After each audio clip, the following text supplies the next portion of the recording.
From LEX 18, your official UK sports station for Big Blue Nation, this is BBN Tonight. Presented by Central Bank, the official bank of UK athletics. Welcome into BBN Tonight. I'm Keith Farmer.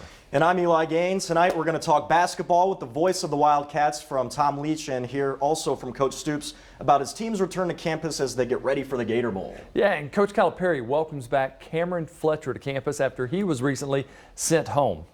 But up first, we got to do this. We got to revisit Kentucky versus Louisville on Saturday. Unfortunately, that's tonight's Big Blue story presented by Baptist Health. Let's go to the Yum Center. Heading in, Wildcats are 1-5. And well, the lower third just gives it away. You didn't know they'd lose. They fall to 1-6. We're going to pick this game up in the second half. Cats down by 1. Isaiah Jackson, the block. We're in transition, and Askew feeds it right back to Jackson for the dunk. Cats go on top, but he's not done. Very next possession, the steal. Brandon Boston completes the and one, so we got some promise, maybe some life.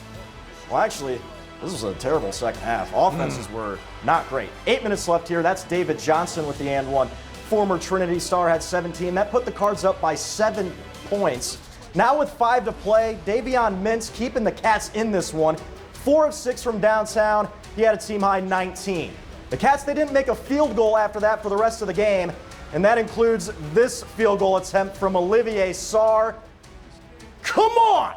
I mean, drop! Could it not go in? Unbelievable. For the second time this year, Olivier Sarr misses it along the baseline, and Boston's last-ditch effort falls short. Kentucky, another heartbreaker here as they lose their 6th straight this weekend. Wasn't all that bad, though. Cal has some things that were happy. He was happy with some of the guys' performances and maybe regretting playing an injured Terrence Clark. Listen to this. Let me just say this again, losing stinks.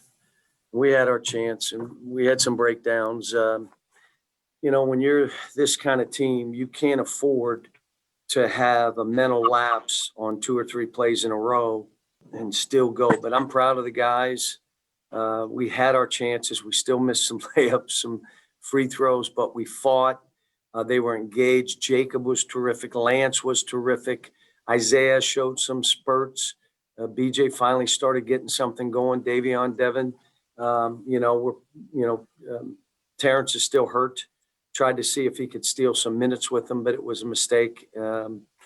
He's playing at 80% maybe.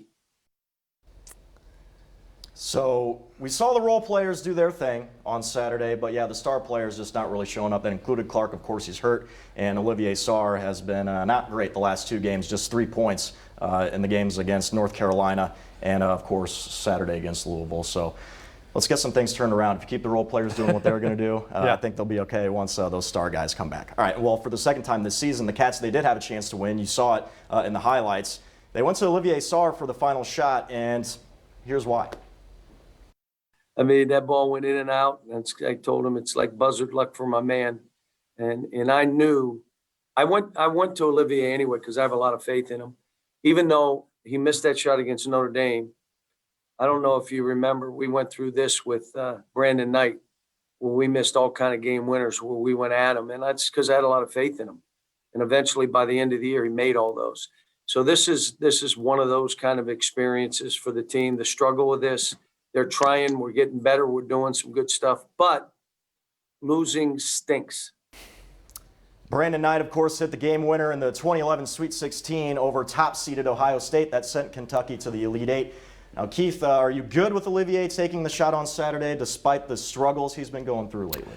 I liked it where he got it, because that seems to be his favorite shot. He even took it from there against Notre Dame. And so we've seen him hit that a lot early in the year.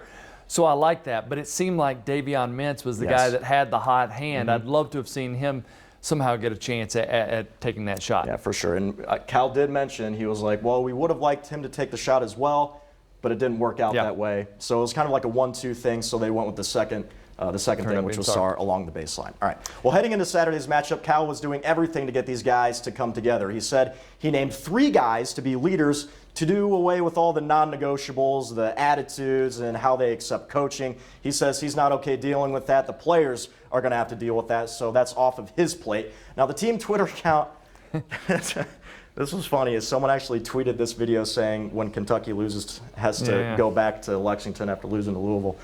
Doing this little team building exercise, Davion Mintz, he's going to be one of those leaders that has taken the challenge on, and it showed on Saturday with his performance.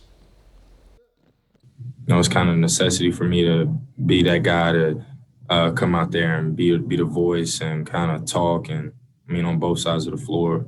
I realize this is not about me. Like, this is a lot bigger than me. I mean, we all want to win, all of these guys here. I mean, none of us would have imagined this, but we just keep fighting. Like, we just got to keep fighting. You know, at this point, we kind of throw away a record in our minds, and we just go out there and play basketball. And like Coach says, refuse to lose at this point. Mintz led the team with 19 points, also led the team in rebounds and steals. And Keith, he's stepping up pretty big these last 2 games. He's led the team in scoring. I think to me, he's looked like he's the guy that's had the most confidence out there on the court. He's confident taking the three-point shot. He was hitting it those last couple of games. And, you know, he's confident if he needs to be the guy off the ball or if he needs to be the guy bringing the ball up. Either way, he seems like he's starting to become the guy on this team. And some good news, too, today is that the team is getting Cameron Fletcher back. Calipari said on the SEC teleconference today that Fletcher has rejoined the team after being sent home last week. Cal expanded on the discipline, saying he needed the wake-up call after some internal discipline.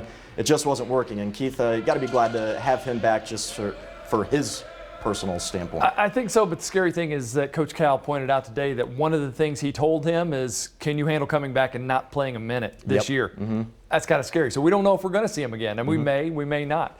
Well, the schedule doesn't get any easier. League play will start on Saturday with Mississippi State, since tomorrow's game against South Carolina has been postponed due to COVID-19 problems in the USC program. Kentucky is scheduled to play 9 games in January, all against teams with winning records, and then they have to finish the month with just a little old 8th-ranked Texas. Eli, there are some winnable games on the schedule, starting with a Mississippi State team that has 5 wins but haven't really played anyone yet other than Clemson, who beat them. Yeah, nothing's really guaranteed at this point, but Kentucky has played a tough schedule so far, so at least they might be prepared for it. Gonna have to go out there and take it, as Coach Cal said today. Coming up next on BBN Tonight, we are talking to the voice of the Wildcats, Tom Leach. We'll get his reaction to that tough loss against the Cards next.